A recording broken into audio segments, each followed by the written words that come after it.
Right, so Ronin Man here at the conference, MGTOW World Summit. We're sitting here on the grass at the university. Fucking nice day. Just had a killer massage. Good massage, yeah? Oh, yeah. Yes. Fantastic. Fuck, that was amazing. Yeah, it worked out really nice. And like somebody said, like, how do you, once you kind of like get a new mindset about what you want to do, and like basically the same mindset we've been talking about, all the concepts this weekend, right? I'm not even going to call it red pill because I don't think it's red pill.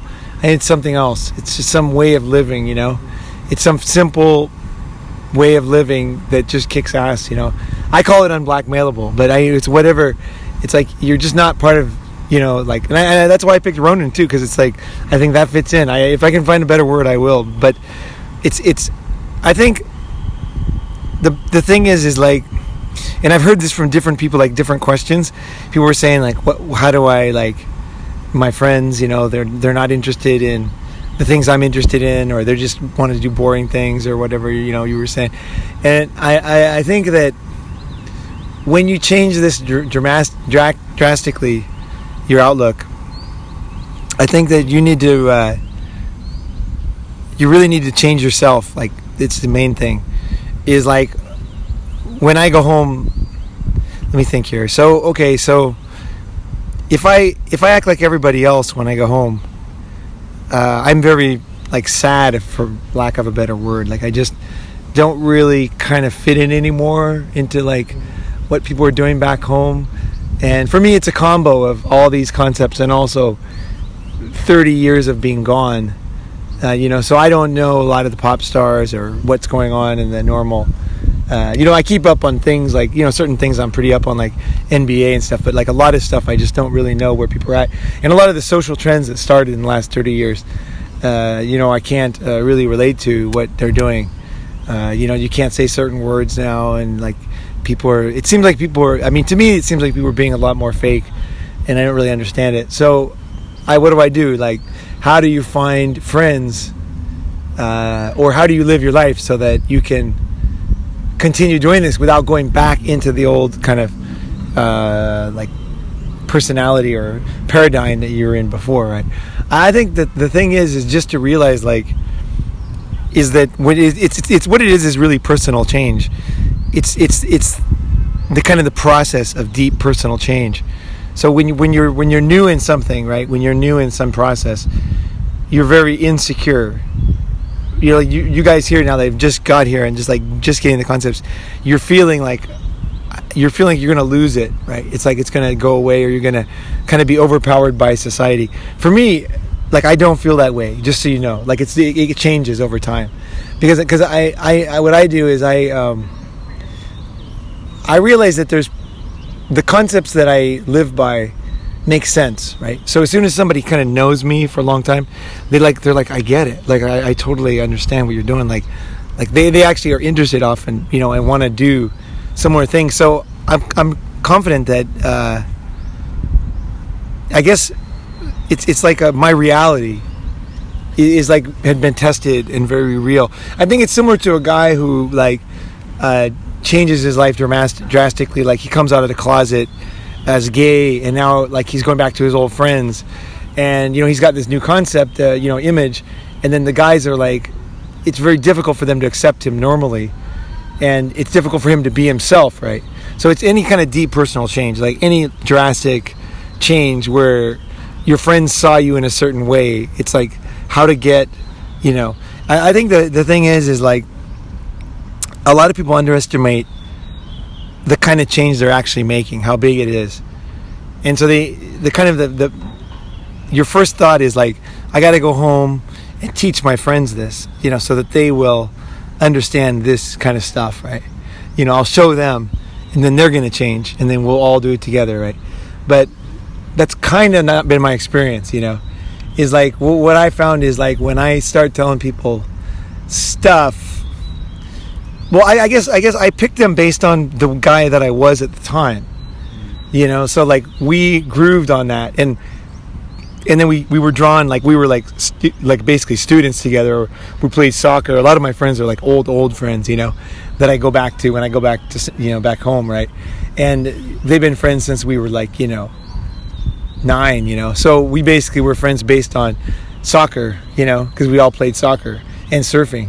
So like, you know, like we kind of like had similar mindsets with skateboarding and bicycles and things. And then we kind of grew up, and then we kind of like, you know, we branched out, and everybody did change a lot. But still, there's certain kind of guys, right? Like one guy is one of my oldest friends.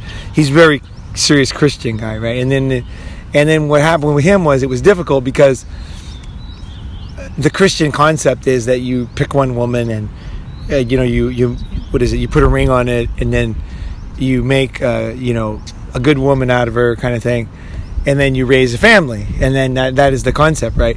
And then I guess is that if you don't do that, you're using her, you know, like, so you're like essentially a bad element, a bad what is it? Like a bad you're a bad actor. You're bad. You're bringing bad influence in society, you know. And essentially, there's good and evil in the end, you know. And there's also hell and heaven too. So, like, I mean, not everybody thinks this way, but most I would say most serious Christians would think this way if they really, you ask them. They'd say, well, yeah, you know, it's like it's bringing bad things in the world, corrupting young people, and then using people, and then eventually, it's, you know, not being close to God and not having a happy life, and then eventually dying and going to hell for eternity, essentially, you know. And so if somebody likes you, they're going to be like, well, I don't want you to go to hell forever, you know, so I'm going to try to help you, I'm going to try to change you. And so, you know, that is the mindset. So, like, if a guy like that, if you try to convince him of something else, you're kind of taking him away from his, it's like taking a fish out of the water, you know, salt water, and putting him in fresh water. You know, the fish is not going to be happy, right? You know, he can't even live in this other water. It's very uncomfortable for him. He didn't ask to be moved. He didn't want to be moved. The fish was happy in his water, right? His environment. And so I think when you make big changes, you have to realize that that things might change. You know, things might change pretty radically in your life over time, you know, and to be kind of ready for that, and not try to make them into what you become. And you can tell them stuff, but really I wouldn't even go too far on that, because they basically are pretty happy with their lives, you know. People don't really want to change that much. I mean, they see you do something, and there might be one out of a certain percentage, like 1 out of 10 or 20, that really gets into it, you know.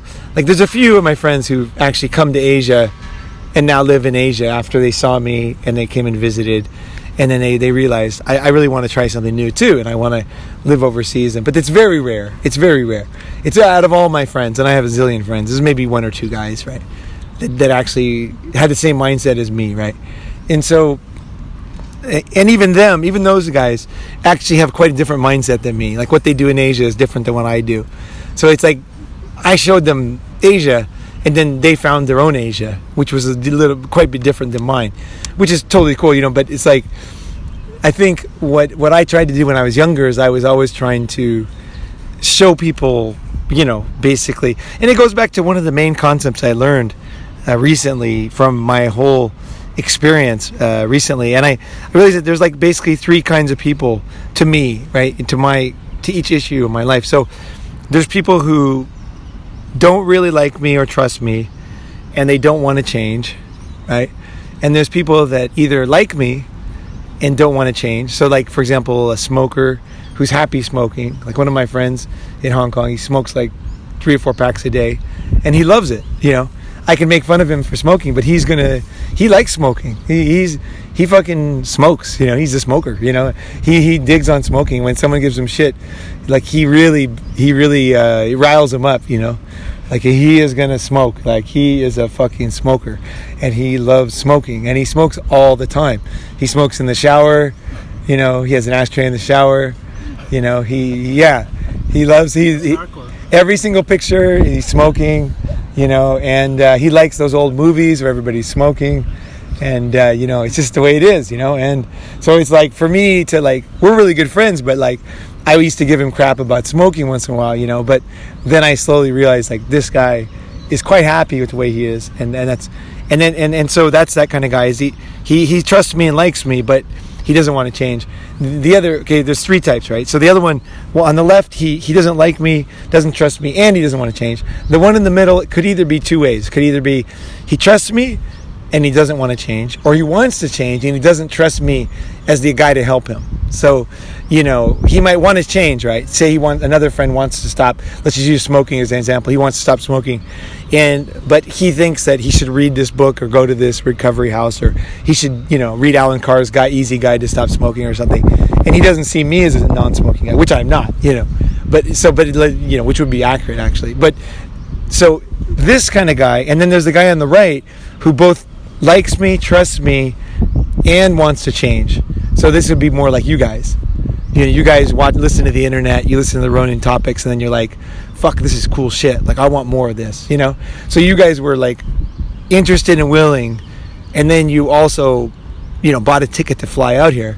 And you're like, I really am interested. Like, I want to change. I want to try this shit. I want to do something new, right? So what I used to do is I used to waste a lot of time on the guys on the left who didn't want to change and didn't trust me, or they had one or the other, and then like they were very happy doing what they were doing, right? Like I have friends that are severely obese, and they're happy, they don't want to change, even though we're great friends, and that I would love to help them.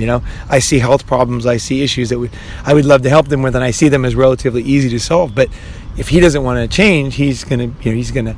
So I kind of like, now I've realized like I want to stick on the guys on the right, the ones who want to change and trust me too. So when you're talking about friends, what you're essentially being worried about, you're worried about them being on the left.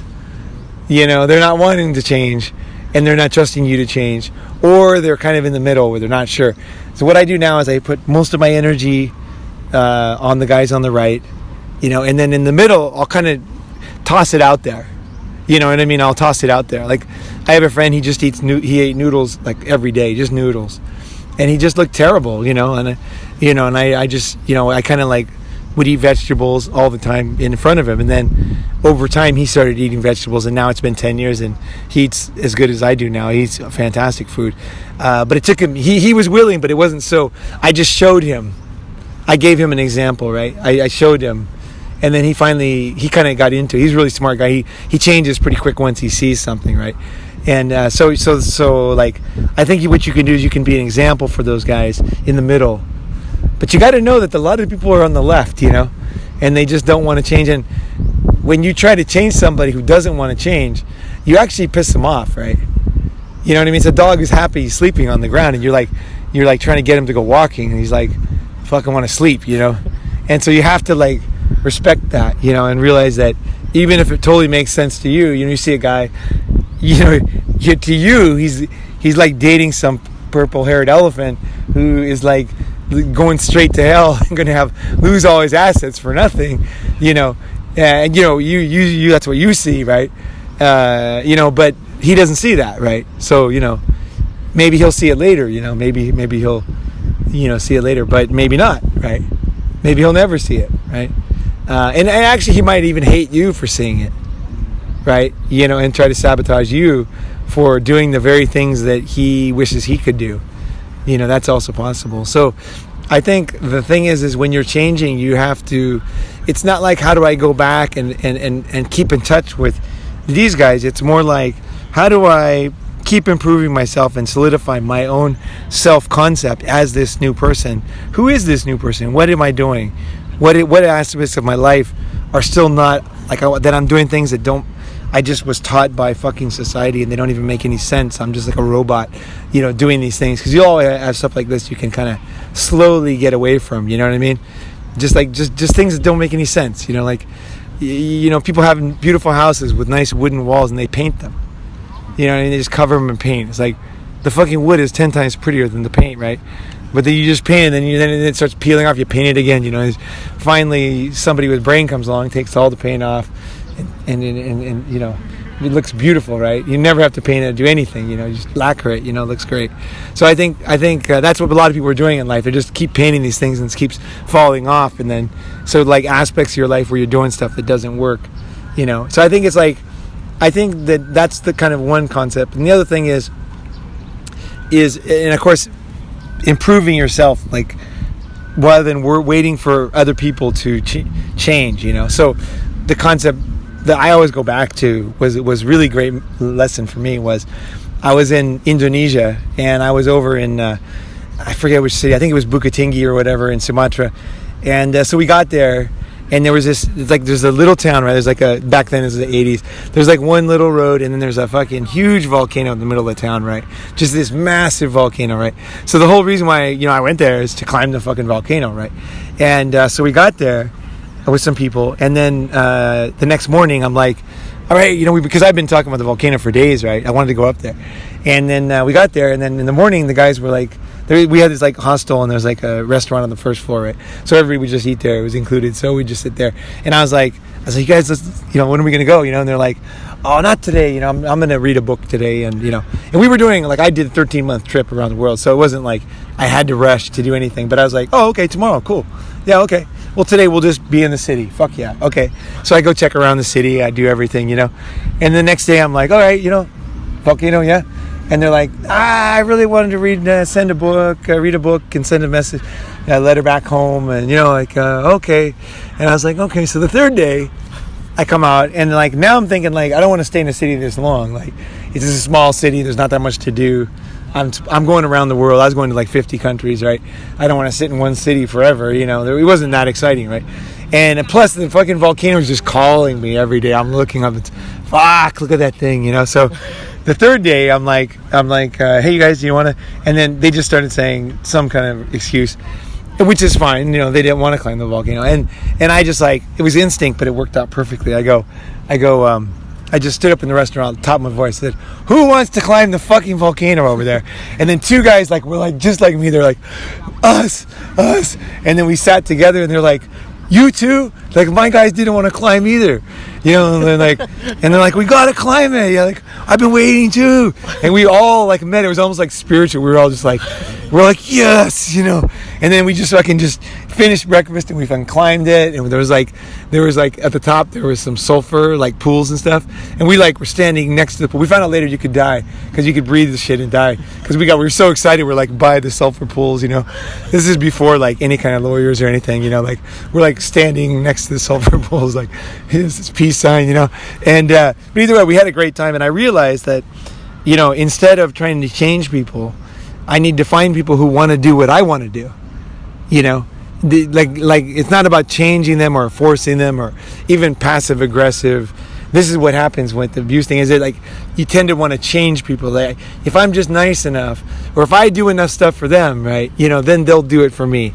So like 3 days in a row, we did the thing they wanted to do, and then today, of course, we're going to climb the volcano, right? But it's like this horse trading thing, with people who don't really want to do stuff. I try not to live like that anymore. I just try to find. I'm just like, I take people for what they're worth, what they are, and just kind of see. Would you guys like to call them a volcano? And I was like, oh, kind of. And then I realized, no, they don't. And I don't say anything because I don't want to do stuff too. There's certain things I don't want to do.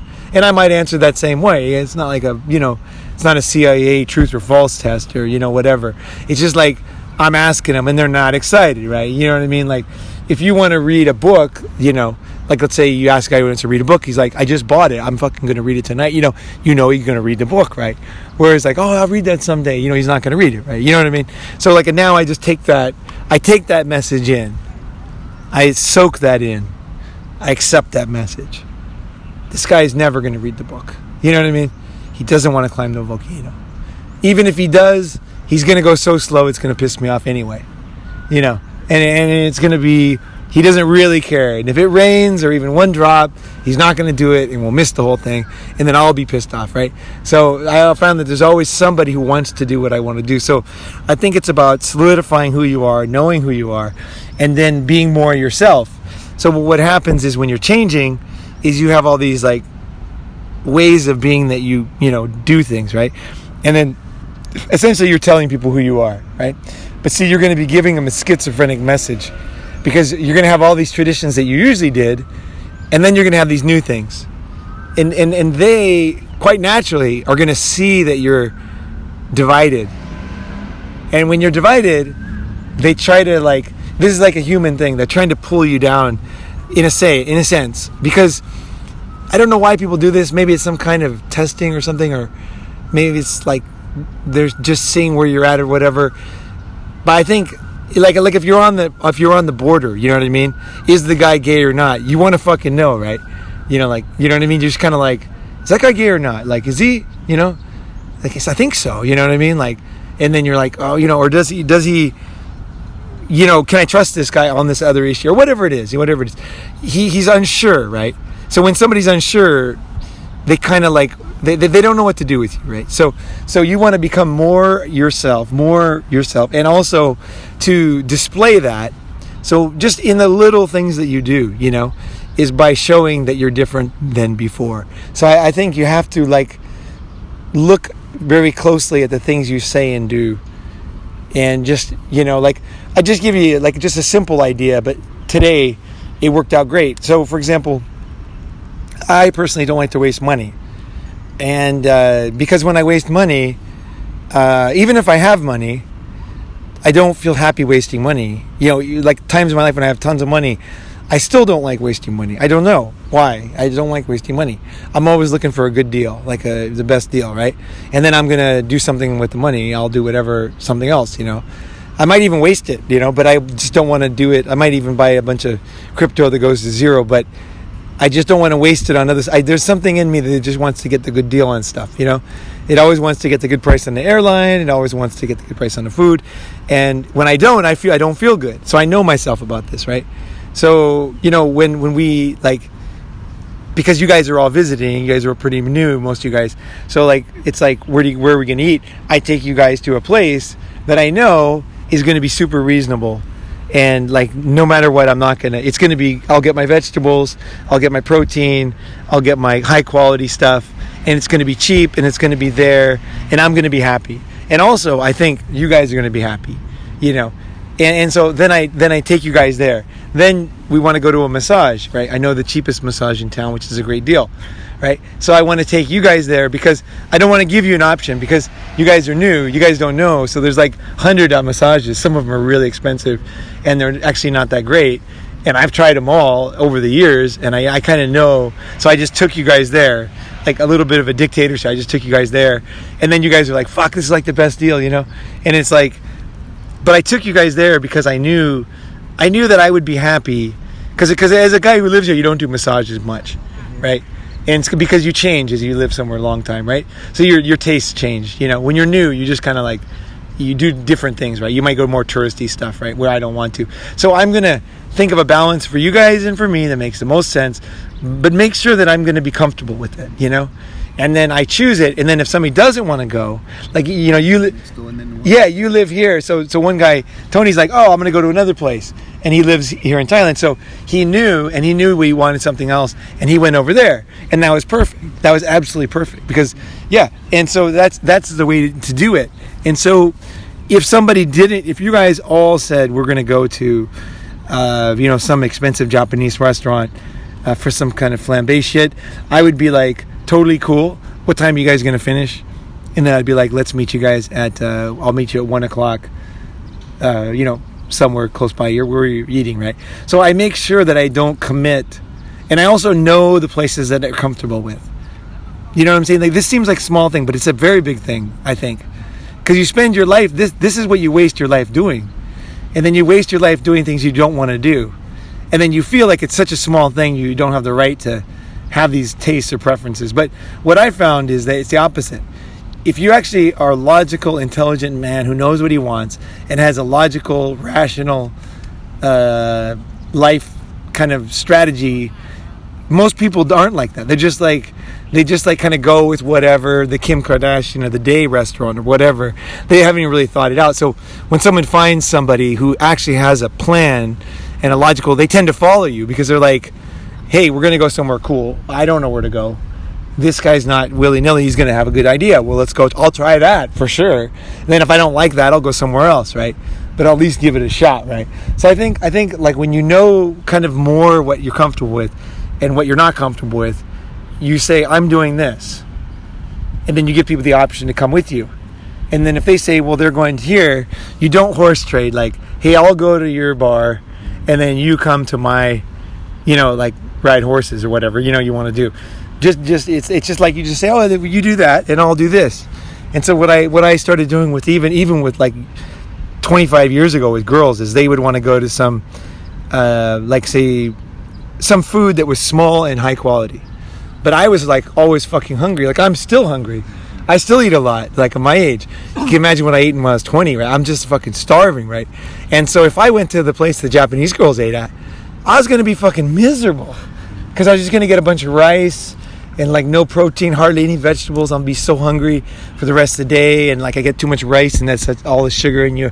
And I'm a little groggy and kind of prone to get in an argument and be unhappy, you know what I mean? So what I would do to the girls, I would say, well, look, we're here.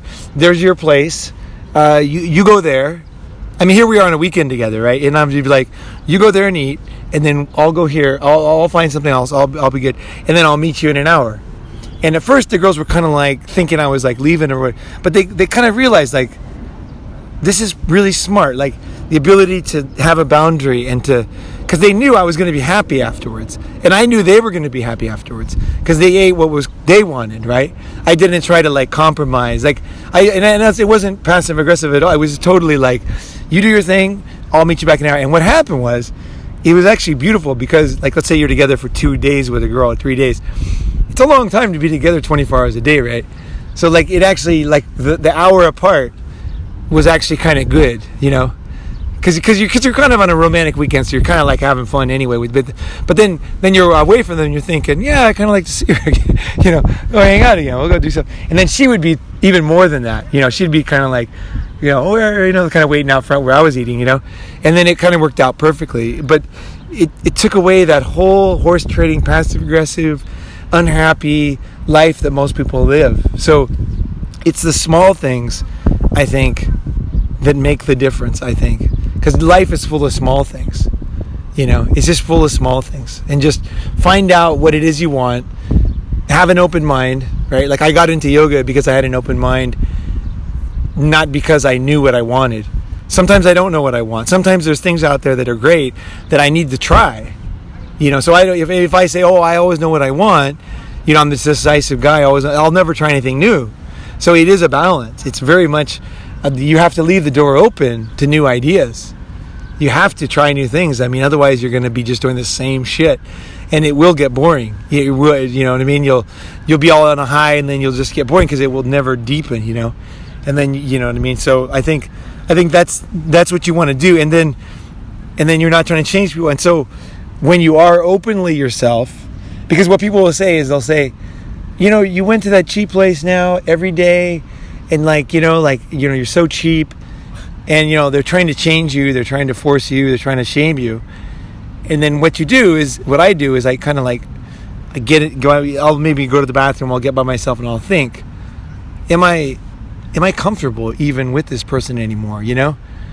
This was comfortable relationship, but now he's like, honestly, they're trying to shame me, and they're saying I'm cheap, and I'm not cheap. I'm not. I do what I want. I mean, they do what they want.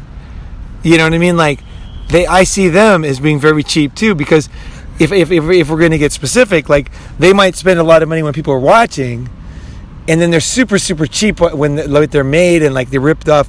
They never tip me. Like they're gonna be like very this type of person often. The specific person I'm thinking of was like very non-cheap in front of people, but actually was a stingy bastard whenever they had a chance to screw somebody, and would kind of like rip you off when you help them with their yard or whatever, and so like I'm not like that. Like I always will cover my bills. I've never ever not paid a bill. Like I have my values, right?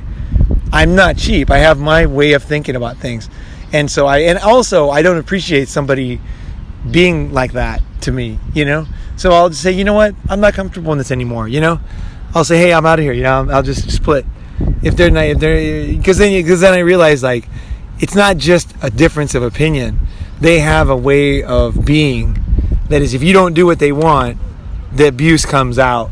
And I don't mean like it's gonna harm you like some kind of terrible abuse, but you know what I mean, just the abusive fucking bullshit, you know. It's like, you know, like hazing or whatever the fuck you call it. Either way, I don't do that to them, and I don't want it done to me. And I respect them to have their beliefs and opinions about spending money, and I have my own. And you know, some of these guys, what's really funny is they will go on and about money and me being cheap, and then they will not have a penny to their name. And these kind of guys will be the first guys to be doing a scammy deal. I swear to God, I swear to fucking God, they are the first ones to be doing a scammy deal, because and what it is they're spending more than they should, and this is just my experience, and this is my opinion, and you know, I've just seen it too many times, and it's like, you know, the big man, right? The big man, and then when you're in a deal with them, they just fuck you, or they fuck the maid, or they fuck this guy or that guy, and it's like, you know. What is this, you know? Like I'm not cool with that. I'm not cool with either one. I don't need to impress anybody. I don't need to buy any fucking steaks, you know?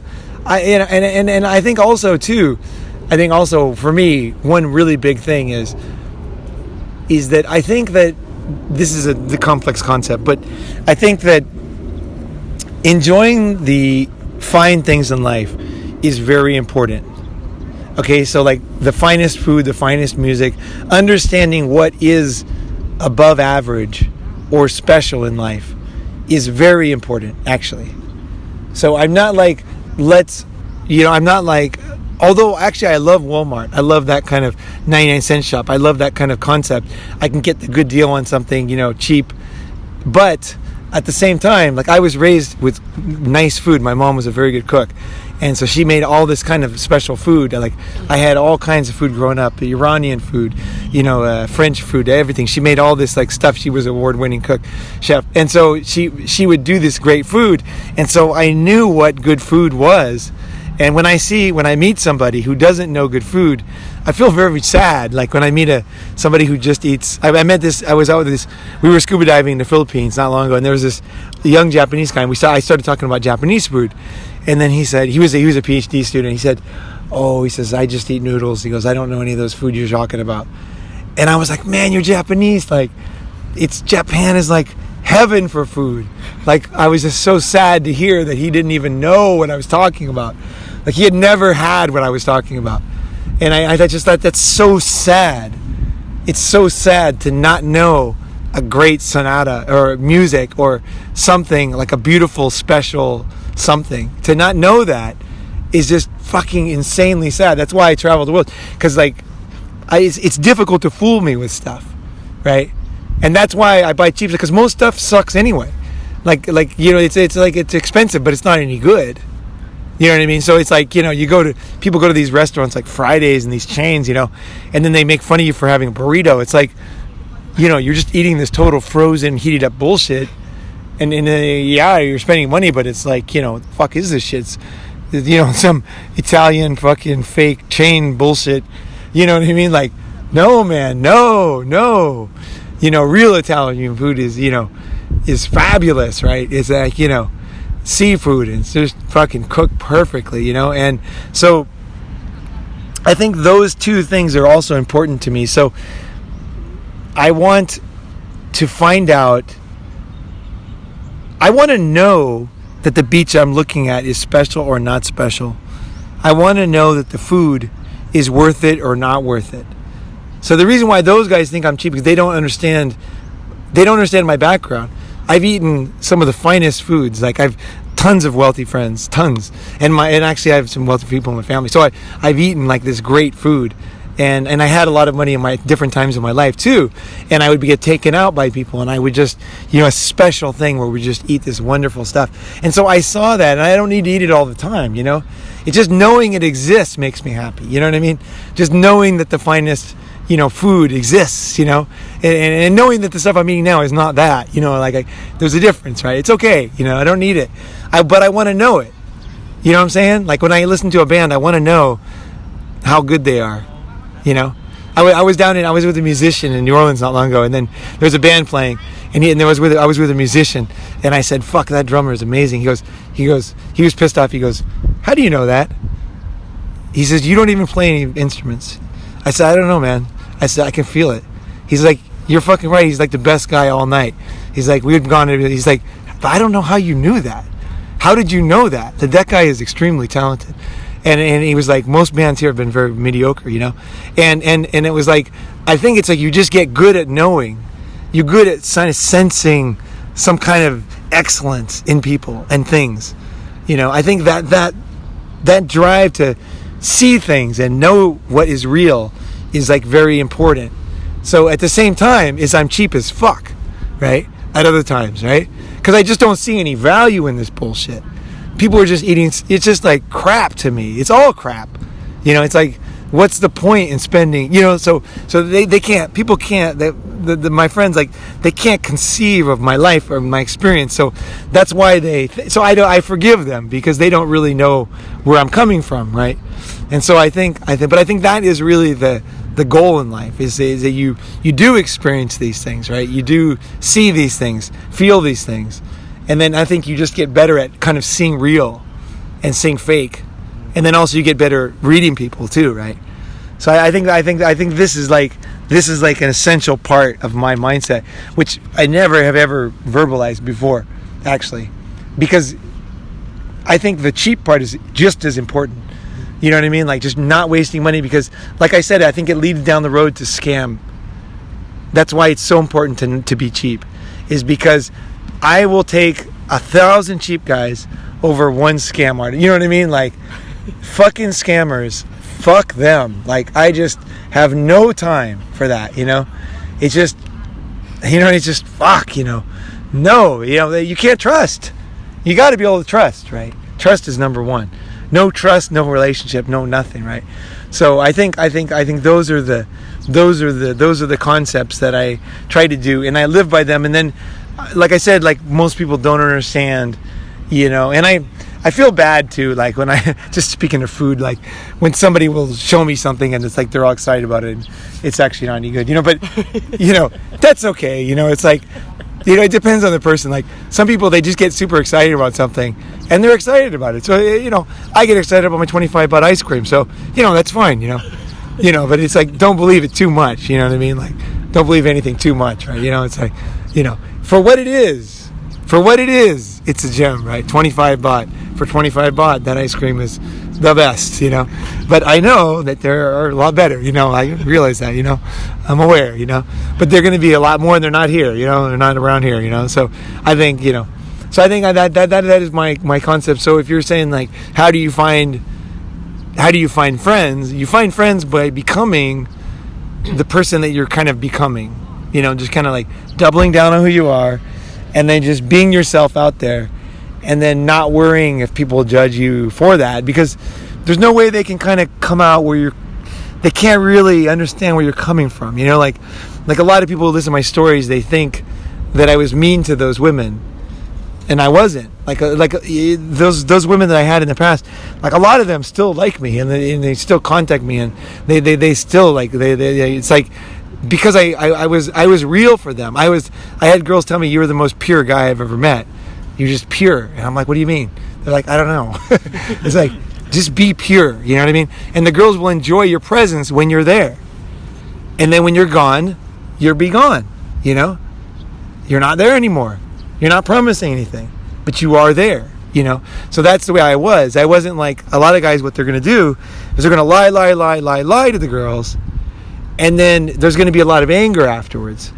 And a lot of frustration and, you know, that kind of stuff, right? And so when someone listens to a podcast, they're going to assume I'm them. You know, so, you know, that's what you do when you're with a lot of girls. You're going to lie, and then you're going to worm out of it.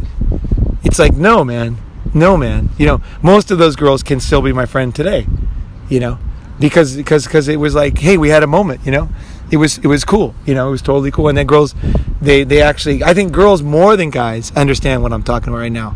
This whole concept today, girls really get this. I think guys, this is a beautiful kind of, I don't have the words for it, but basically like this idea of beauty, and then also knowing who you are and having a value system and all that. I don't know what the fuck the whole thing is, but this is just what. So I'd say, yeah, just keep on the road. Don't let people push you around. Don't push yourself around. Don't be fake. Know what you want. Know that you're on a road that is, at least you want to take it to the end. You know what I mean? Like, you're not sure of everything, but it's kind of like when you study like karate, you might decide that you want the brown belt.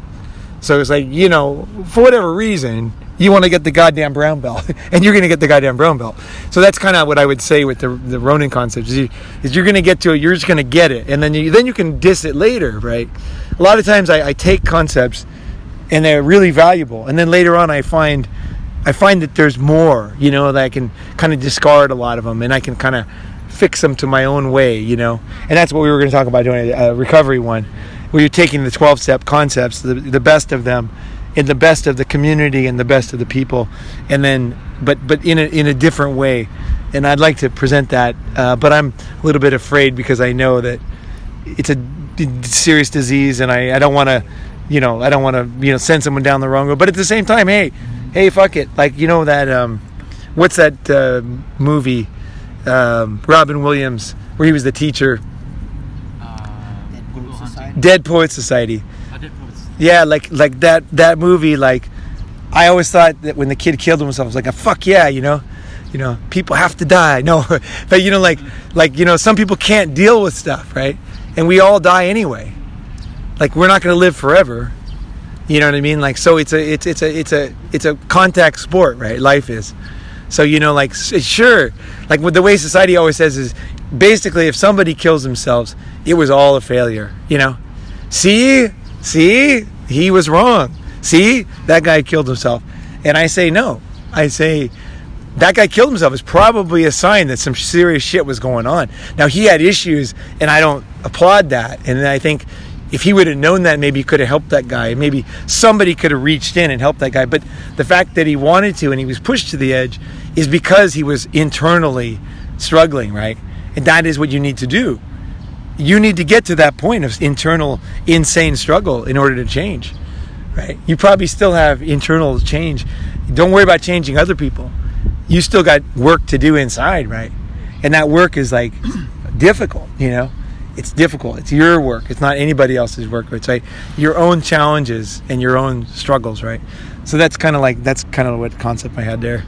If anybody wants to talk right into it. Yeah. So no, I just kind of wanted to talk about, like, I had a discussion with my nephew about like candy and real food, and how the candy is just empty calories, and like, as a kid he's going to want that and stuff like that. And so on this path that we're on, I think I've done it myself, and I continue to keep falling back to it. So I'm not preaching to anybody, but it's real easy to say, oh, I found this great thing, and everybody's got to do it. Like, I got this good thing and I want to multiply it and put it all over the place, and forget about the cyclical nature of life. Forget about the fact that life is going to have its ups and downs, and not everybody's going to be in the same place as you, and not everybody's going to like the same shit as you. And to realize that most of us are here because we've been different than other people, and the standard path hasn't worked for us, and we've been seeking a different path. And once we find it, to think that you're going to go back to the herd and say, hey, I found this other path and they're going to like it also. Well, you never liked what everybody else liked before. Why would you think that they're going to like what you like? And so you kind of got to accept that you're different and you're going to do your own thing, and there's people that aren't going to approve of that.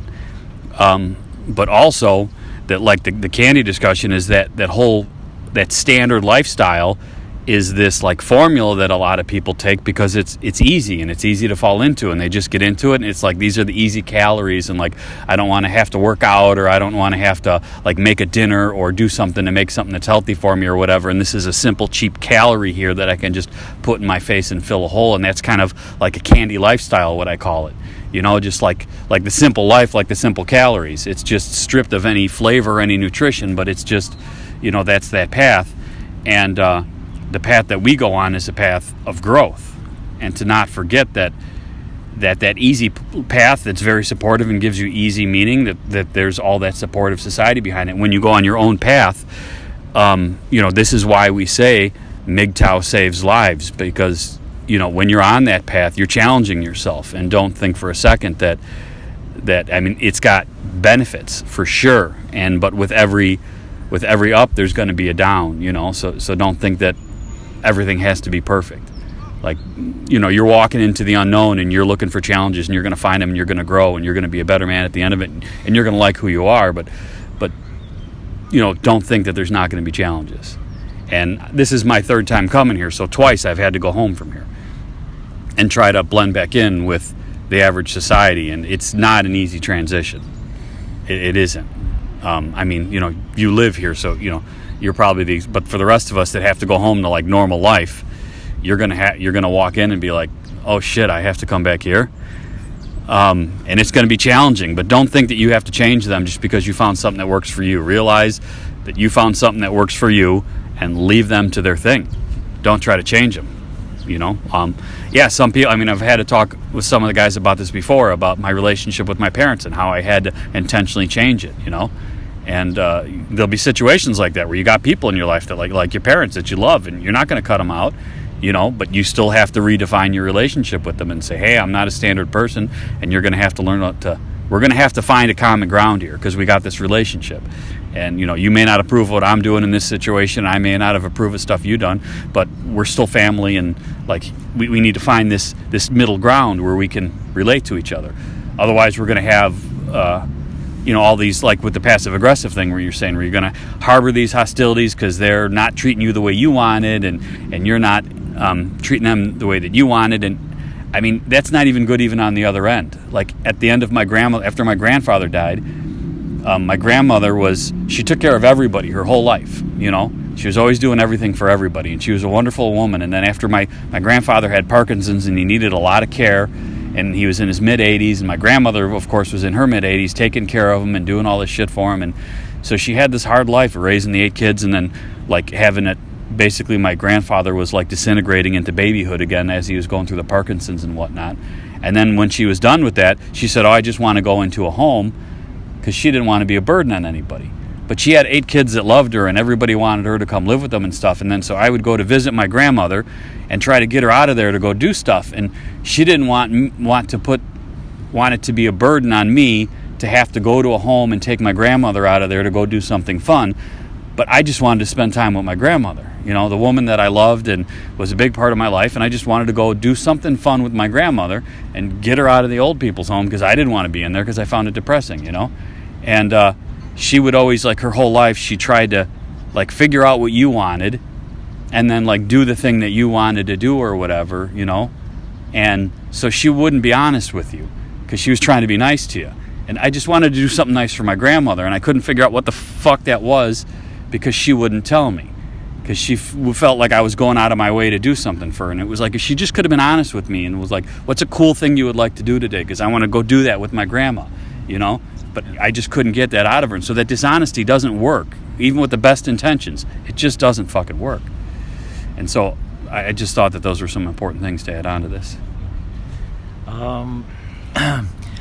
There was a stage in my life about, I would say, maybe 15 years ago, and kind of touched up on it just before,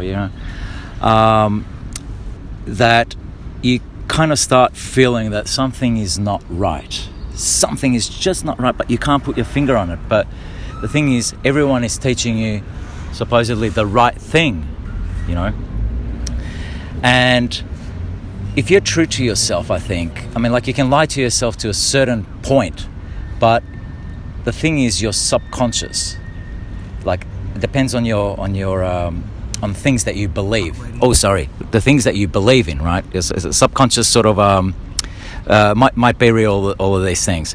Now, I kind of hit a breaking point where I was thinking, holy shit, something is not right, but I don't know what it is. And something's got to change. And it was almost, it reminds me a little bit of what do you call it, Dead Poet Society when I think the guy's name was Neil, like killing himself. So you kind of like have a choice in a way. But luckily enough, I think I made a promise to myself that I'd never kill myself, you know, and like no matter what, you know, like I'll just try and push through, like to a point where I want to see the end, you know, like, and someone else has got to do it, not me, if I was to kill myself. So anyway, completely into the unknown, but I knew I could not change what was going on over there, but I've got to change. And I don't know how I'm going to change and where this is going to go. It's scary and whatever, but I've got to change. And it's a struggle. It's a real struggle. And you go, but this is really, really desperately you actually want to change. Something's got to change, and it's got to be me. Now, if you go out of your way to present a change to a person who is actually quite blasé, uncomfortable with their life or whatever, but you go to tell them the hard proof. Look, this is what's going on. This is the truth, this, that, and whatever, right? Now, I understand how hard it is to change when I really wanted to change. And how the fuck are you going to change these people that are kind of like not even interested, you know? And it's kind of like spend so much time, and I've gone there so many times, you know, just like talking to people. Oh, doesn't it make sense? Look, it's logical, it's rational, it's this, the evidence is here, this is here. Like, well, oh yeah, that's, yeah, I know, man, that's weird, isn't it? You know, whatever. And it's kind of like you leave. The next time you meet up with them, so what did you think of that? And whatever. Oh yeah, it was interesting, but I didn't really. And you kind of like realize people just can't be fucked unless they really, really want something. No matter what you do. I mean, you can just put it there on the table. Who's going to be there? Is going to be like the way you put it on the table. Guys, this is what it's about. I'm not going to try and change you, but this is my experience. So therefore, I guess that's why we're all here now. You know, and it's kind of like, don't try too fucking hard, because it actually, that takes a whole lot of energy. Because the thing is, you try and with hope that this is going to change or that person's going to change, you just end up getting disappointed at the end of the day. But I am there for you. Look, if you decide to change, I'm there for you, man. You know. Yeah, I got to say one quick thing. So so one thing is, don't have hope. Don't fuck hope, you know, because hope is like, the other person's going to change. Like, you should destroy all your hope now. Fuck the idea of hope, you know. You know what you want to do and what you're working on. And that's different. That's not hope. That's like your actions, right? You know, you're not hoping that you're going to get healthier if you eat healthier. You know you're going to get healthier, right? You know what I mean? You know. If you work harder, you know you're going to make more money if you work more hours. You know. So it's like, but when you're hoping is when it's somebody else. Or you're hoping society is going to change, you know. But like, forget hope. Hope is what everybody says. Well, at least I have hope. I'm like, at least you have hell, you know, because you're sitting there wanting these other people to do this thing that they're not going to do, and then you see people with hope. They always lose hope, you know, because like, you know, I just lost hope. I don't have hope. There's no hope to lose, you know. I have no hope, you know. I just do my thing, you know. And so I'm happy. I'm totally happy, you know. So don't have hope, you know. It's like the whole concept. It's a passive aggressive. It's like I have hope for you, Jose. You're gonna change and be different than what you are. And you're like, I'm very happy with what I am. It's like, what is this bullshit hope on my fucking sticky bullshit on my back? I don't need this bullshit, right? I know who I am. I'm doing my thing. And this knucklehead has hope. For what? For hope that I'm going to be like him. You know, it's like, fuck that. You know? And then, so that's what you're doing when you're doing that. It's like, it's not a beautiful concept. You know? It's like, I know, it's like I figured it out. A better way to work out faster and get some more reps in. Yes! You know? That's good. I don't have to, you know what I mean? So that's the beautiful concept. You can do it yourself, but don't be hoping about other people, because they don't really even need it. they don't. I also wanted to say about something you were talking about before, about being a dictator, because you brought us to this place that we might feel is too cheap, or because you brought us to this massage place that you thought it was the best in town. It's not dictatorship, it's meritocracy. You are the one who is most qualified because you've been here the longest. We are men. We have been selected through millions of years to be assertive. Now, being a leader, being assertive means caring about the people that is going to follow you, not being a dictator. But you're caring about us. You're saying, this is the place I like to eat because it's good quality and it's cheap. You're not forcing it down our throats. You brought us to the massage place. He moved to the next place. We then came in. You're not forcing us to go there, but you're showing us because you've been longer in town. You're the most qualified person to do that. And it's all about knowing yourself, knowing what your strengths and weaknesses are. If I'm strong in this, if I can show you, again, I can show how it works for me, might not work for you, but I know this is one of my strengths, and I know that I can show you. And that is not being a dictator, in my opinion. And the other one, That's beautiful. Yeah. the other thing I wanted to talk about that you were talking before, about you put people into the three places on the left and the middle and the right. And you started saying that on the left side, there are people that are your friends, but they don't trust you and they don't want to follow you. No, they're not. If The ones in the middle. Yeah. no, Oh, I see. you said it like that, and But it depends on the issue. that's my point. And you were talking before about your family. In my case, I know I was really, really radical when I cut off all the contact with my family for 5 years. And again, it worked for me. It might not work for you, but if you had a religious upbringing like I did, because you also talked before about Christianity and all this, you are told about decisions in life that are between good and evil.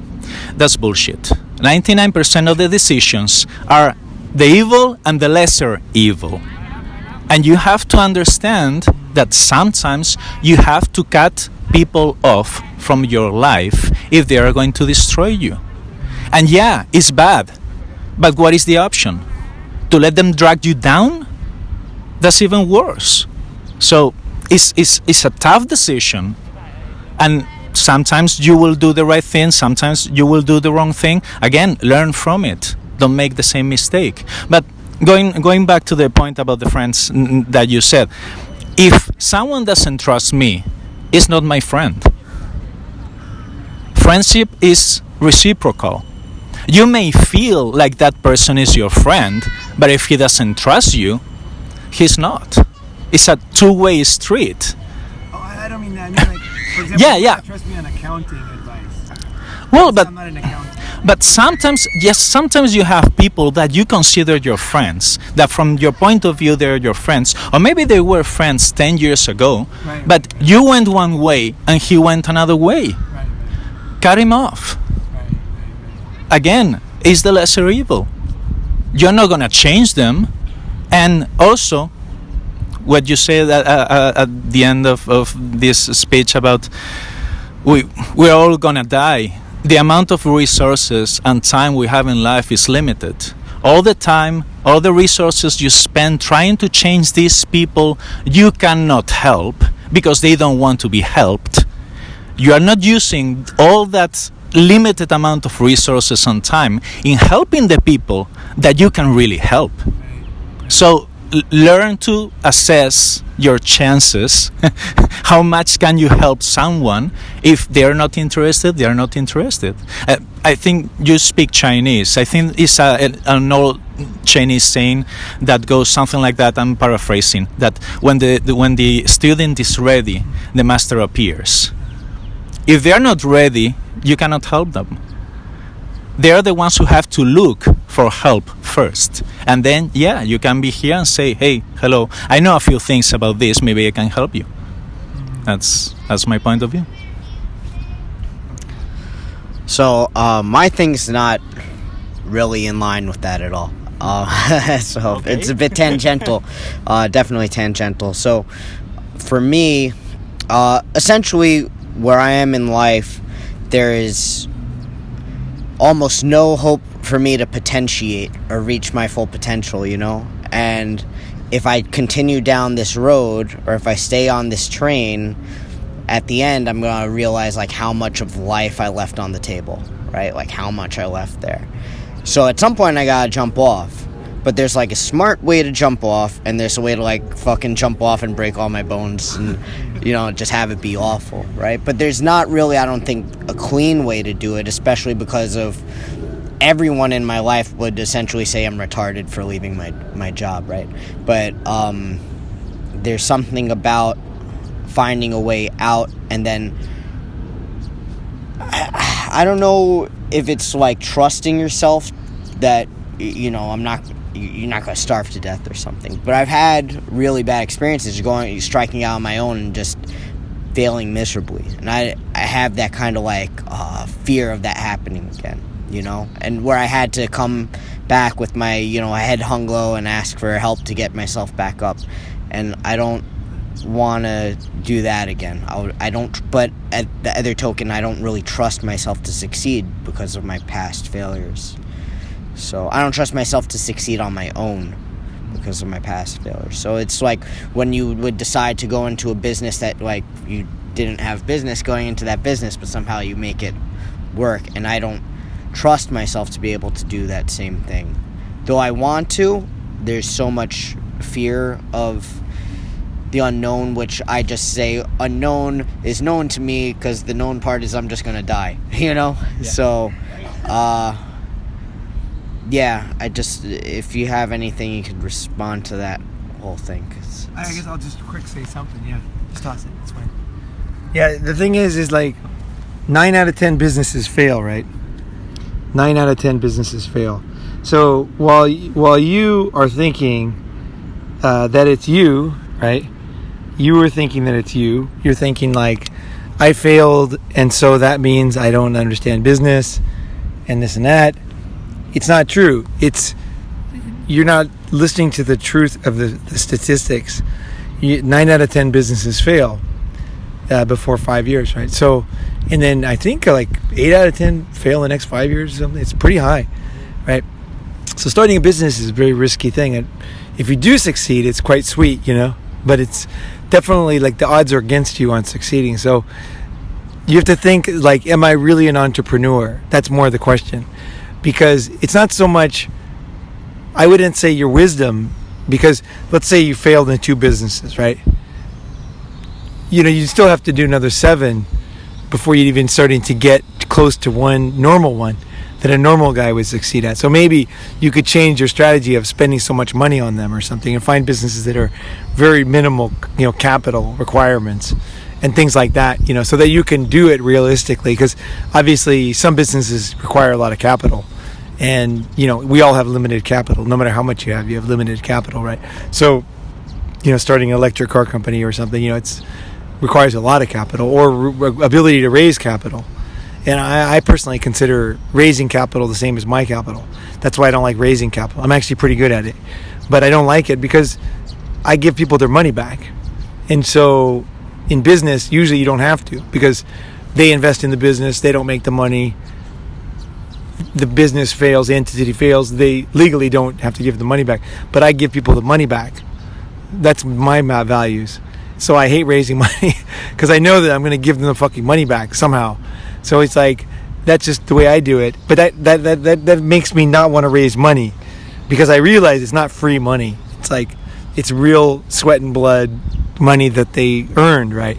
So I want to be very careful about other people's money. So, and also I don't like people telling me what to do. So when I raise money and somebody invests in my business, then all of a sudden I have to listen to their advice on stuff. And a lot of times I have a concept that I'm already running on, and I just want to, if Ronin Man would have been in partnership with somebody, it would have never been so radical, the concepts, because everybody would have said, no, don't say that. You could be sued for that. This could happen here. You know, that could happen. Just all this endless bullshit, right? Whereas I kind of knew there was a need out there, and I was trying to reach it, right? I was trying to get it out there, right? And And there's no way anybody would have agreed with me. In fact, everybody in my life told me not to make this pod. Everybody's like, you're fucking crazy, But the thing is, I could feel there was something there, and I wanted to go down that road and figure it out. So you got to decide, are you an entrepreneur? And I would say that most people are not entrepreneurs. And I've hired people. So, for example, I'll start a business, and I kind of did everything wrong over the years, right? So what I would do is I would find somebody and I would hire them, and then I would pay them, but essentially they were not entrepreneurs, right? Because they wanted like a salary. But then they get very kind of uppity and they think that they're an entrepreneur. If you're paying somebody a salary, they're not a fucking entrepreneur at all, right? But what happens is if you get somebody on a small business and you're doing a startup, they're going to feel like they did the same as you, but they didn't. Your ass is on the line. They're getting money, or they're not having to pay for rent, or some things the risk is not there for them. So don't bring anybody on board, unless they have capital or something that you want. Like generally I would say do the business on your own. Any business should be a one-person business, I think, personally. For most people, for most Ronin guys, think of a business that you can do just yourself with no other help. Because the reason why you take a partner on is usually because you don't have confidence in yourself. So you're gonna glom on to some guy that you think has the capacity to make a business, and then you're never gonna really challenge yourself. And also, when it does succeed, it just gets super sticky, right? I would say do your own business, keep the capital super fucking low, insanely low, or whatever it is that makes sense for your business. But always remember the 9 out of 10 fail, and it would be like a guy who gets married, let's say twice, and he's divorced once, and he says I'm a failure because I got divorced. More than 50% of marriages are divorced anyway. Why is that guy any different than the other statistic? Whereas another guy gets divorced like 10 times and he feels like it's total success, right? He's like, these bitches, these bitches are useless. If I can find a good one, he's got a different concept, right? But you're looking at yourself like, hey, I didn't succeed, so I would just say like, I would look very deeply at whether you're an entrepreneur, because you can do things that are kind of like an entrepreneur. So, for example, you can work remotely, right? So you can work in Asia where you're doing a job remotely. So you say to your company, you say, hey, look, I'm an IT guy, but I do it mostly online anyway. So I want to go to Asia. I'll take 60% of my salary. I'll do the same job from Asia. Yeah, but I can't go to the meetings and this and that. And then some companies will be like 60%, we save 40%, you'll do the same job. It's like, I'll do it even better. Yeah. And then a lot of companies will be like, most companies will say no. Okay, don't get me wrong. This is not unicorns here. But some people will be like, someone like me will be like, fuck yeah, I save 40%. Guy's going to do a better job, because I know he's going to be super happy, So like, I'll take the chance, And then I would watch very carefully to see if they really did do, But if they did, I'd be super happy, right? Because then I made them happier too, right? And also I made myself happier. So find ways that you can get paid remotely. Some guys teach English to Chinese kids here, and they get, there you go, $25 an hour, depending on the job. And that's usually cash, no tax. You get paid in Thailand. So a lot of guys do that here, and the expenses are so low here that you can actually have a pretty good life just working a few hours a day, And apparently it's pretty fun. Like the guys I know that are doing it, they love the kids, and they enjoy it actually. So there's ways to be free without being an entrepreneur, So there's distance. There's what else? There's just different ways to do it. So think of ways that make sense for you. Don't say, oh, I got to be an entrepreneur, because an entrepreneur is a big goddamn step, man. It's a fucking, I'm telling you, man, it's a dark, lonely road, you know what I mean? Like, you got to be like a real entrepreneur to want to do it, Like, it's like in your blood. Like, I was starting businesses when I was a little kid. Like, I was like having kids go collect cans for me, and I would pay them in candy, and then I would take them and recycle them. And then they collect newspapers for me, and then I would recycle them, and I got paid $25 if I could fill my mom's car all the way to the top, and I just had to buy candy for a couple bucks, and the kids were super happy in my neighborhood, and then I would fish things out, of the garbage and fix them, and sell them, and that's that kind of stuff I did like naturally as a kid, I was washing cars and just doing things I was just a natural at it, so for me, when I did like, teach English to get a visa in Japan years ago. It was very unlike me, and I was dying to get a business going, and I had to start something, right? So I started like selling, t-shirts, and I tried everything, So I would just say, don't kid yourself, like, and also look for other options that make sense for you, because if you're sitting there blaming yourself for a couple of failures, I mean, that's the wrong attitude, big time, because you're gonna fail a lot more, it's just going to be part of the fucking deal. It's just like, it's just going to be failure after failure, and then finally you'll have a success. And then when you do have a success, often that fails then, and then you have to have another one, and you have to learn from that one to get the next one. And then, like, I lost that business to the partner, right? And it's like, I just went and started another business right away. I lost a multi-million-dollar business, and most people would give up, And for me, I was right away. I was starting a new business. Like, the minute I got out the door, I'm like, okay, it's got to be online. It's got to be in my name. It's got to be only me. And I had a big problem, because I used to always try to bring partners on. It took a lot for me to have faith in myself. I can do a business by myself, just me. And that was a key thing for me. I don't know why. I guess it was probably the way I was raised or whatever. I just didn't have faith that I could do it myself. I had the balls to start businesses like crazy, but I always had somebody there. And it was usually my idea. And it was usually my money. And I just brought on somebody, and it was always trouble. So for me, personally, like, always, like, now my own business only. I start it, I own it. That's it. And the idea that someone's going to come in and save me, or I'm going to get interviewed on Joe Rogan and it's going to go crazy, is just not true. My thing is to make more valuable content, and then my other businesses more valuable content, and then the people just, like, get excited and they want more, right? And then it's like, that's what creates the value. So I'm sitting here looking outside myself. It's all inside me. I just have to dig in there and do the work to get it out, right? And it's not easy. So it's like, that's what I would say to you, is like, take a deep, hard look at yourself. And if you're not an entrepreneur, that's totally fine. There's many ways to succeed in life. Like, some people, some people work really hard as an employee. They save money and they buy a house and they Airbnb it. Then they split it in two and Airbnb half and half, and then they get another house. And they're not really entrepreneurs, but they're kind of like, what's the word for that? There's a word for that. There's a good word for that. I don't call that an entrepreneur. I call that I don't know, just somebody who's making shit happen. Like, just kind of, just Hustler. Yeah, hustler. Yeah, hustling. That's the word. Hustler. He's hustling, right? He's hustling. That's different than entrepreneur. But a hustler, So a hustler is good.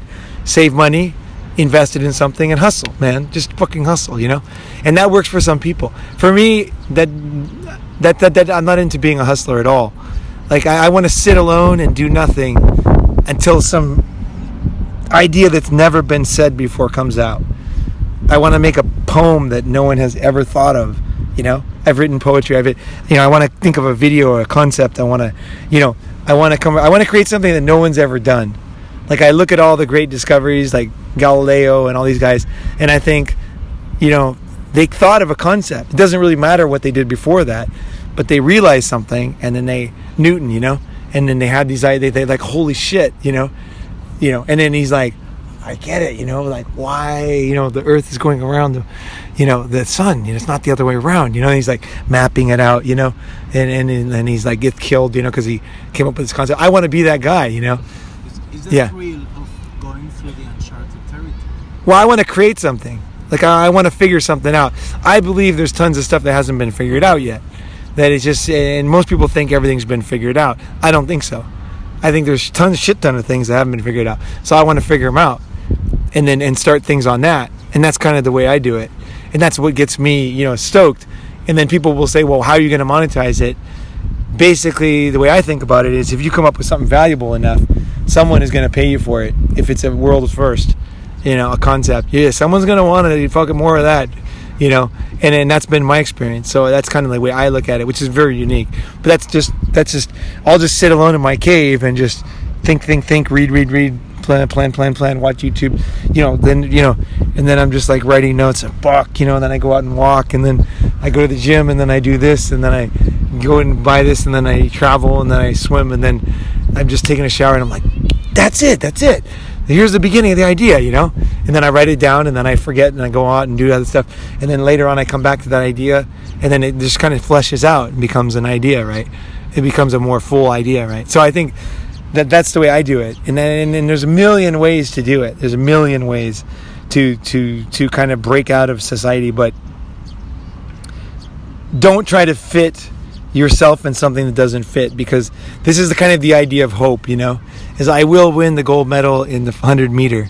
It's like, no, you won't, and that's okay, but you might do something else that's very fucking cool that the 100 meter guy might be jealous of, actually, in real life, So I think that's the thing. I'll just say one last thing about this is when I taught English, just when I quit teaching English, I had this class of old ladies, right? And I liked these old ladies. So I used to go and I used to do this one class. It was my friend's wife and stuff, and we'd go there.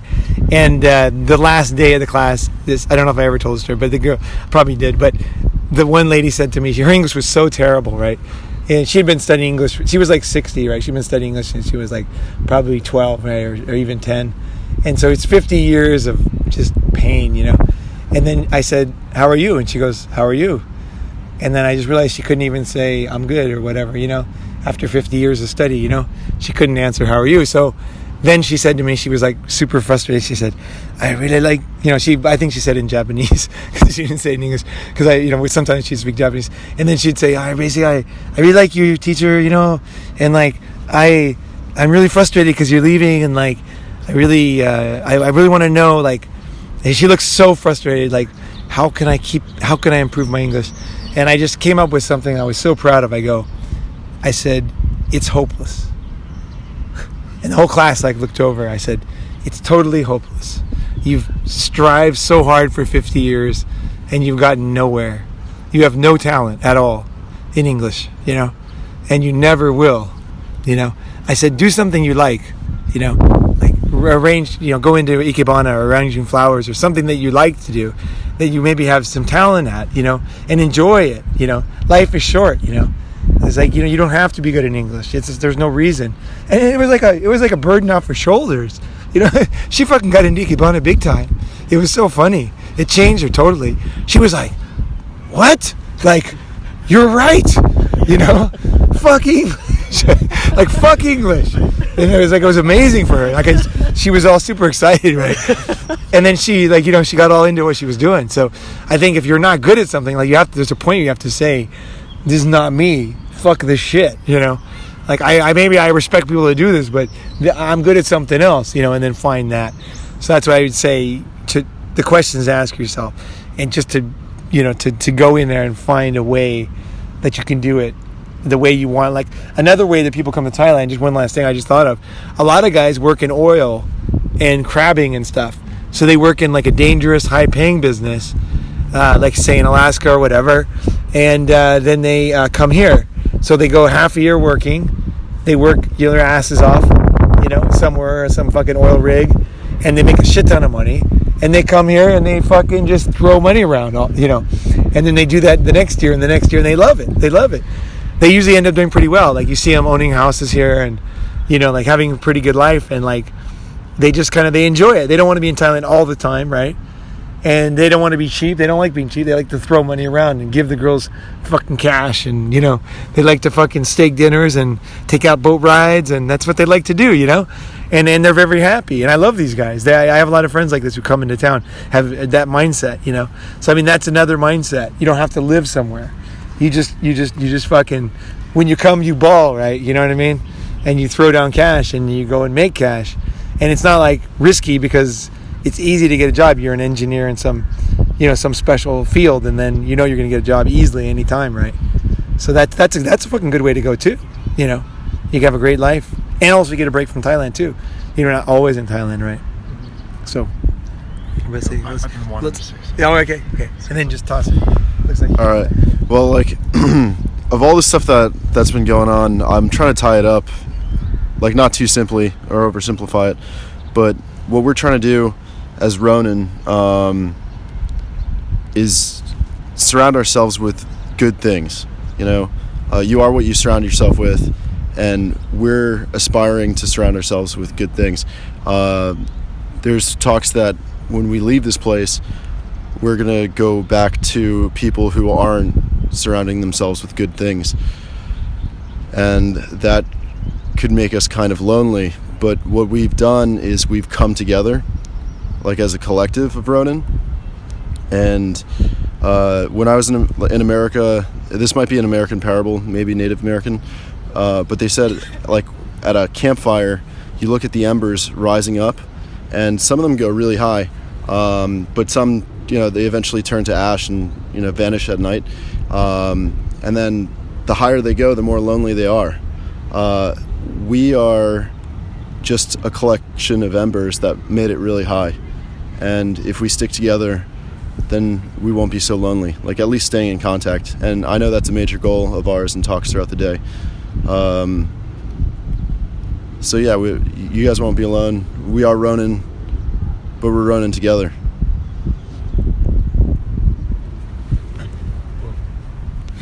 Thank you. There's been so much information. Trying to unpack it all is just phenomenal. And, I thoroughly enjoyed everything that's been said. And what I'm getting from it is the idea of togetherness. And then we talk about entrepreneurship and hustling on an individual, on a smaller basis. And those two things are absolutely true and correct. I'm a hustler. I always was a hustler from the day I found the magazine under my daddy's bed. I loved hustling. I had this one hustle. I failed so many times. I had this one hustle. I did a video bootleg business when I was like 12 years old. I had video to video, had some cool, weird movies, and I was copying them from one to the other. The only one video I sold was to a policeman undercover who was in a bootlegging video, like trying to catch the criminals. Oh no. Yeah, and I was up on 50 charges, 2 for every film that he managed to catch me with. And they were saying, we're going to take you away from the family, a bad influence. Anyway, that was the only video I sold. And I've done loads of things. It was a shit video. I've done loads of things I failed at. I was a tattooist in the north of Thailand, and I couldn't do it. I could do the tattoos, right? The traditional tattoos. But it broke my heart. Girls would come in, beautiful young girls with no tattoos, and they'd ask for this shit tattoo. I couldn't mess them up like that, so I couldn't do that job either. I've done loads of things, photography, I've done so many. But I got a couple of businesses now. I've done the Airbnb thing, that's good, that's a little side hustle, got that. But I got 2 businesses now that enable me to be free. I did a salad business. I was eating so much salad, I had a salad business. But, what's the markup on lettuce, right? So it was great, but, we closed that place. It was great. But I got 2 businesses now, and they're 50% of my life each. One, I don't even have to get out of bed for now, which is a dream come true, right? So I could live on that maybe. And the other one is the one which I love. I've been doing it since I was 8 years old. I'm a graphic designer. I've been doing it since I'm 8 years old. So I tried to make myself like the top 1%. Because you'll always be able to get a job. If you can get to that level, over-deliver for 60% of the price, be 24 hours a day available. It's hard. But when we step outside and we've got all this freedom, and if we want to get on a plane to Koh Samui, we can do that. And we go to Hong Kong, we're in business. It's worth taking that pay cut. But here's the thing, it is a lonely life. And this is the other thing. I'm going to tie it back to my experience in AA. It's nothing to do with stopping drinking, it's nothing to do with stopping drugs, but I wanted to do those things. And I had a friend, the only guy I trusted, who I thought was like a kind of brother to me. He'd got into it a few months prior. He was the only guy I trusted. He said, come along to the meeting, meet the guys, see what's what. And my sister was on heroin at the time, so I could see the madness. I did it. Like I say, I'm 17 years without a drink. And I wanted my sister to get well. And they tell you in AA, forget trying to do this for anyone else. You're here for yourself, and that's it. That's the bottom line. But they did say, lead by example. So as I started to get stronger, fitter, head clearer, people start to see that, right? They see your eyes start to look sharp, You achieve it. I achieved at university. I did all these things. My sister she came off heroin, but she was drinking heavy. She was chaos. Anyway, 7 or 9 years later, I forget, my granddad died. My sister called me up. She goes, I'm sat in this car park. My dealer's just up the road. I said, where are you? She goes, I don't want to do that. I just don't want to do that. But I can do it. And I said, where are you? And she said where she was. Well, 200 meters down the road, dealer was that way. 200 meters down the road was a meeting, an AA meeting, just about to kick off. So I said, you go that way. I called someone that I knew that would be there, and she got warm welcome when she was there. That was 9 years ago. She's clean, sober, 9 years. But what I mean by all this is that we had a structure, we had a fellowship, we had people that were leading by example. We came together for a short period of time, a couple of times a week, 3 times a week. And then we would go out and we would be individual. We couldn't change no one. But what it did allow is a conservation of energy. Right? This is the important part for me.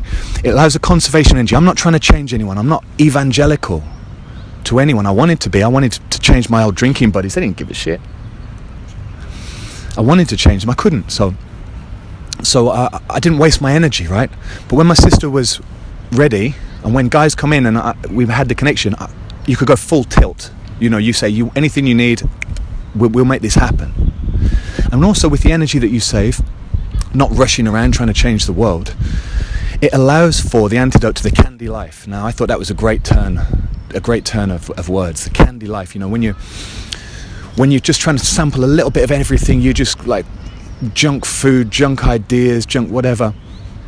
You don't have time if you're rushing around trying to change the world. You don't have time to get to the good stuff, and that takes a bit more effort. That takes effort, time, investment.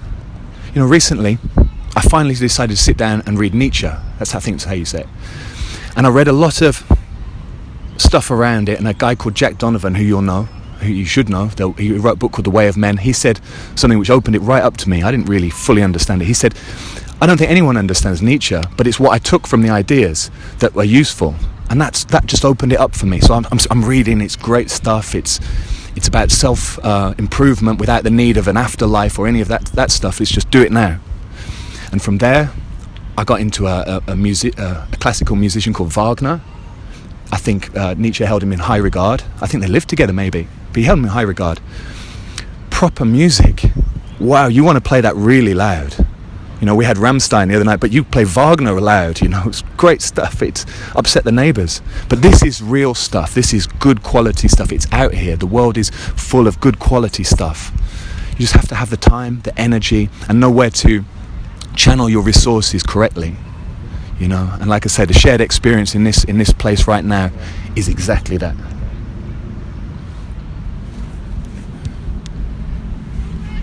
I just I keep coming across this again and again, and I mean sometimes I have to remind myself of it, and I've said this so many times I just keep feeling like I'm repeating myself because I am. But anyways, so like the definition of experience is essentially fucking up a whole bunch of times until you learn the right way. So like when you're learning something, you can read all you want about something, but you can't know how to do that thing until you've done it. And you can't know the right way to do it until you've done the wrong way. And you can read on something, you get tips but to learn it, you just gotta fucking do it, and there's no way around that. And I did this thing, it was really simple. It's called Learning Python the Hard Way, because I decided I wanted to learn how to program. And so I started doing this course. It's called Learn Python the Hard Way. And the guy starts off the book. He said, I call it the hard way, but it's actually the easy way. And what he does is he gives you these programs pre-written, and he tells you what they're supposed to do.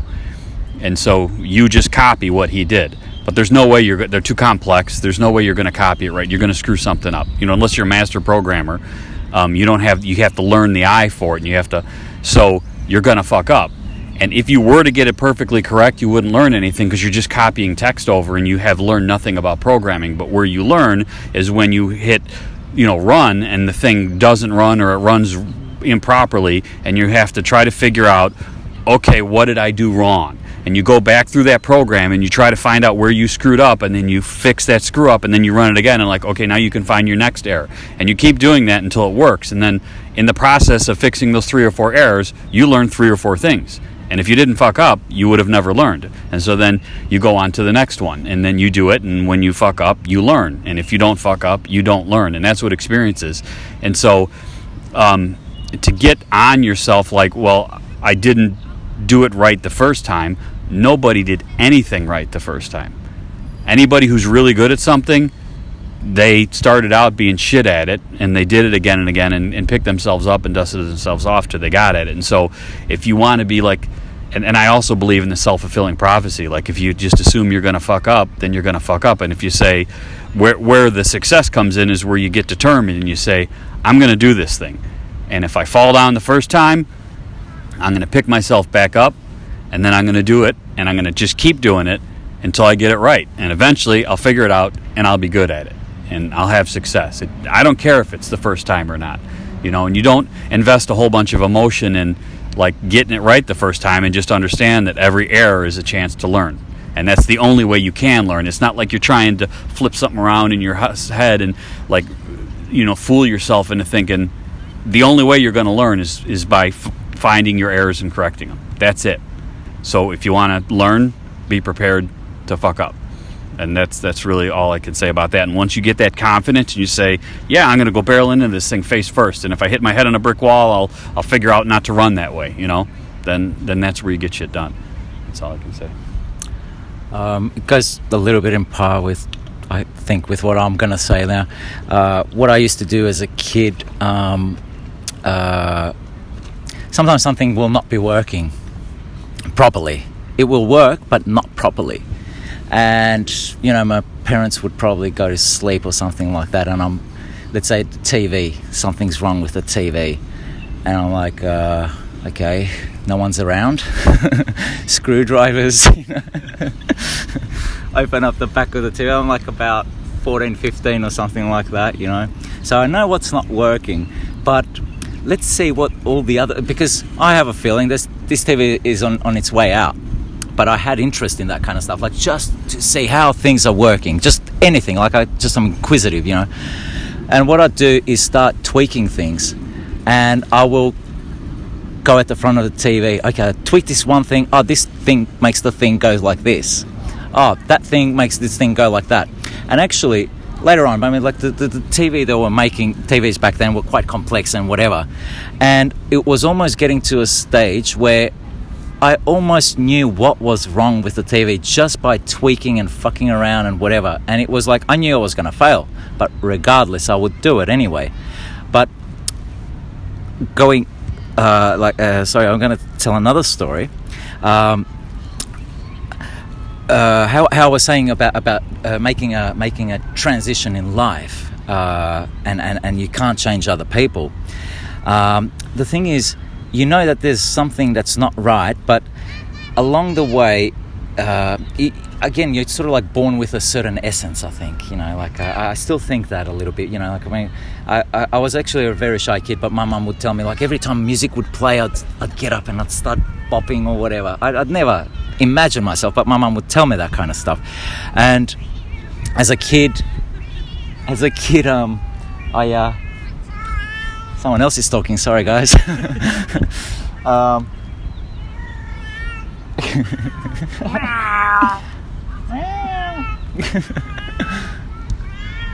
think she's in heat. No, she's definitely. Yeah. She's definitely. Come on, boys.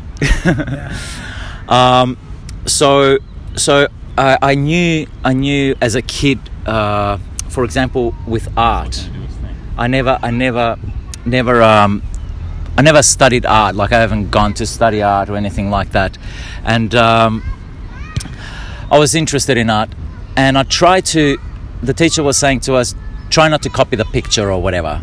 And I still sort of do it a little bit, because they were so strict back in Macedonia, I'm talking about. They were so strict. Anyway, I saw my dad doing that, and it's like, this is doable. But the problem was, my parents never encouraged me. Like, that's the thing, you know, like, they never encouraged me. Actually, it was quite the opposite. Like, why are you wasting your time with this, right? Why are you wasting your time with this kind of stuff, right? And secretly, I'd go, like, you know, behind, like, I'd learn guitar, for example, hidden in a room, you know, just so I don't annoy my parents. Anyway, so went by, then that transition point came through where I'm just going, I don't know what's wrong, blah, blah, blah.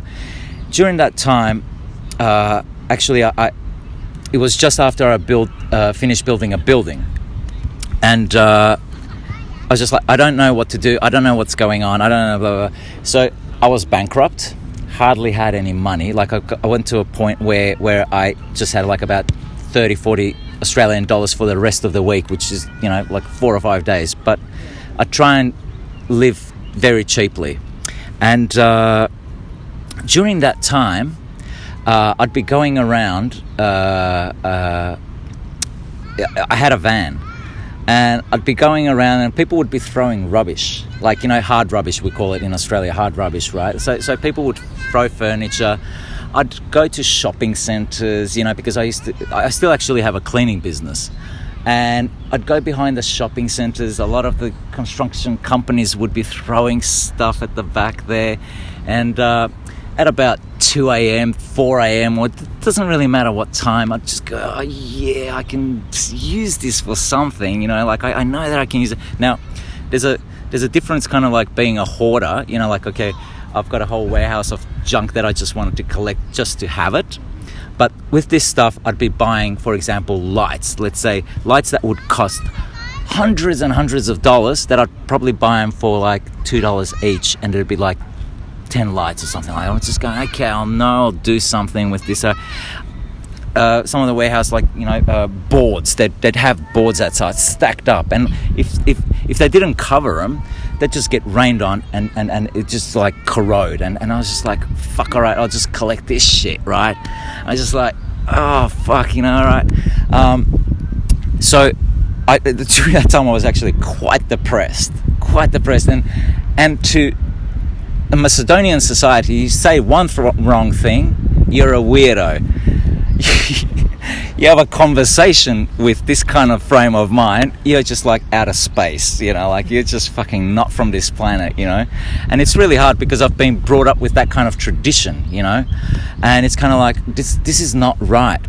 And I've had people coming over and just like, what the fuck are you gonna do with this shit, you know, like. And it only actually took one friend of mine that I used to play music with, that him and his wife came around, and he's just like, his wife kind of like turns to him and looks at this stuff, and I was just like, what are you gonna do with this stuff? And my friend was like, he'll know, he knew me well enough, you know, he'll know what to do. And I didn't, even at the time, I didn't know what to do. So the time came when I thought enough is enough. Like, I was staying at my mum's, and like, you know, I had all this crap and whatever, and started getting some money, and my bankruptcy was over and whatever. And so I thought, okay, I don't want to fucking live in a house. That's just not me, you know. So I find this warehouse, which is kind of like the top bit, like it's just basement and the ground floor and whatever. And the ground floor is just like totally derelict, you know. You turn the light on, switch over here, one lights up over there, one over there. You turn another switch, one light's over there, and it sparks over here like electricity, like just a piece of shit. But it was a large area, and it was quite cheap. And I was like, I'm gonna take this. I don't know what I'm gonna do exactly with it. At least I'll live here, and I'll have friends over. But then it was like, this is it, actually. All of this stuff that I have, I'll be using it here. And I'm quite sort of handy. Like, I can just fix things. I mean, like, I was making lights out of posts for walls, you know, like they're actually aluminium posts to hold walls together so you can plaster them or whatever, right? That would have cost me thousands and thousands and thousands of dollars. I've collected all that shit from the shopping centres from behind. And I had an opening, and it was a fucking success. After that, a couple of years later, let's say 3 years later, there's another 4. 5 years later, 6 years later, there's about 7 or 8 around that same area. And obviously, people saw that there is something. But my point is kind of, I know a lot of people are afraid to listen to their gut feeling because they're taught not to do that through life. Like, you've got to only rationally think and whatever. But if you don't have that gut feeling, I don't think I opened this like with really nothing. People were thinking, you were bankrupt a second ago. You must have spent thousands and thousands of dollars, you know. And okay, I was paying some money for people to help me or whatever. Some people would finding it so weird, like, you know, professional people would find it so weird that they actually left without me actually paying them. And I was happy to pay them, but just didn't want to come back because, like, almost like all these artists and whatever, you know, like a kind of like freaking out a little bit. But trust your gut in the end, you know. Like, I mean, it's kind of like, okay, it's cruel out there, and even if you fail, you know, like, I mean, you've gone there, you try again, you know, but at least you'll see how it's kind of worked or where you have failed, you know.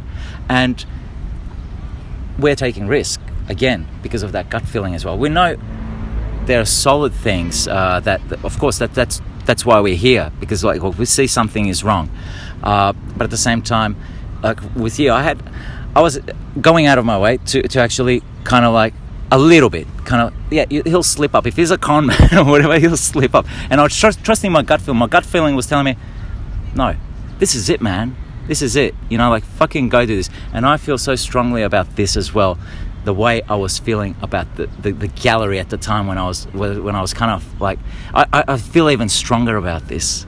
I feel much stronger about this, you know, now. And it's just like, listen to your intuition. It's not always get information or whatever as much as you can, but let your gut take you as well, because it's not always about money. It's not, because the money will come because you're doing the right thing and because you want to do it and you have that input. If you don't want to do it, it's actually a choice. It's almost like, I feel the subconscious won't allow you to do certain things because it's not you. Yeah. You know, so anyway, that's my 2 cents. Let me, I'll wrap it up here. Yeah. Guys, this has been fucking awesome. Hour and 40 minutes, and it's been super, super fucking awesome. Thank you guys for sharing, and thanks everybody for listening, and I hope that was helpful. Put some fucking real comments below. All right. Yeah. All right.